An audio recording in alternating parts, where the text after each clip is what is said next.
आपका नाम नामी भी अशरह मुबशरह की फहरिस्ते गिरामी में है।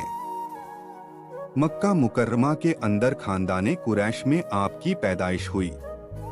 माँ बाप ने तलहा नाम रखा मगर दरबारे नुबुवत से उनको फुरियाज व जव्वाद खैर के मुअज्ज अलकाब अता हुए।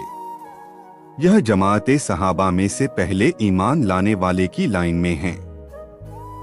उनके इस्लाम लाने का वाकया यह है कि यह तिजारत के लिए बसरा गए तो वहां के एक ईसाई पादरी ने उनसे दरियाफ्त किया कि क्या मक्का में अहमद नबी पैदा हो चुके हैं। उन्होंने हैरान होकर पूछा, कौन अहमद नबी? पादरी ने कहा, अहमद बिन अब्दुल्लाह बिन अब्दुल मुत्तलिब वह नबी आखिरी रूज़मा हैं और उनकी नुबुवत के ज़हूर का यही ज़माना है और उनकी पहचान का निशान यह है कि वह मक्का मुकर्रमा में पैदा होंगे और खुजूरों वाले शहर मदीना मुनव्वरा की तरफ हिजरत करेंगे। चूंकि उस वक्त तक हुजूर अकरम ने अपनी नुबुवत का ऐलान नहीं फरमाया था, इसलिए हजरत तलहा ने पादरी को नबी आखिरी रूज़मा खातिमुन नबीयीन के बारे में कोई जवाब न दे सके। लेकिन बसरा से मक्का मुअज़्ज़मा आने के बाद जब उनका पता चला कि हुजूर अकरम ने अपनी नुबुवत का ऐलान फरमा दिया है, तो यह हजरत अबू बकर सिद्दीक के साथ बारगाहे नुबुवत में हाजिर होकर मुशर्रफ व इस्लाम हुए। कुफ्फारे मक्का ने उनको बेहद सताया और रस्सी में बांधकर उनको मारते रहे मगर यह पहाड़ की तरह दीने इस्लाम पर जमे रहे। फिर हिजरत करके मदीना मुनव्वरा चले गए और जंगे बद्र के सिवा तमाम इस्लामी जंगों में कुफ्फार से लड़ते रहे।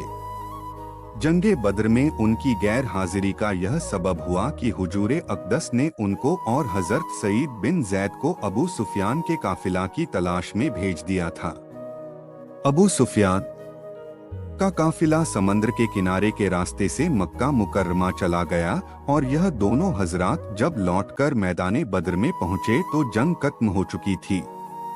जंगे उहुद में उन्होंने बड़ी ही जाबाजी और सरफरोशी का मुजाहिरा किया।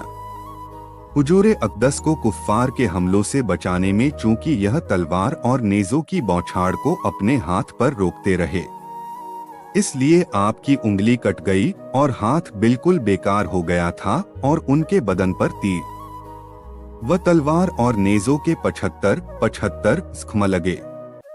उनके फ़जाइल व मनाकिब में चंद हदीसें भी वारिद हुई हैं।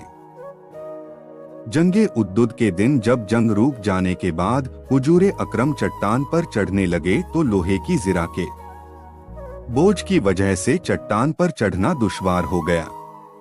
उस वक्त हजरत तलहा बैठ गए और उनके बदन के ऊपर से गुजरकर हुजूर अकरम चट्टान पर चढ़े और खुश होकर फरमाया, यानी तलहा ने अपने लिए जन्नत वाजिब कर ली।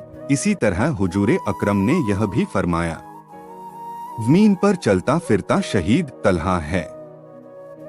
एक कब्र से दूसरी कब्र में वाक़या शहादत के बाद आपको बसरा के करीब दफन कर दिया गया मगर जिस मकाम पर आपकी कब्र शरीफ बनी वह गड्ढे में था, इसलिए कब्र मुबारक कभी कभी पानी में डूब जाती थी। आपने एक शख्स को बार बार ख्वाब में आकर अपनी कब्र बदलने का हुक्म दिया।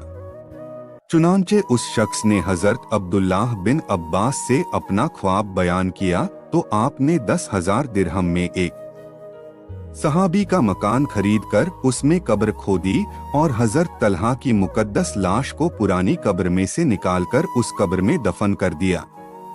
काफी मुद्दत गुजर जाने के बावजूद आपका मुकद्दस जिस्म सलामत और बिल्कुल ही तरोताजा था।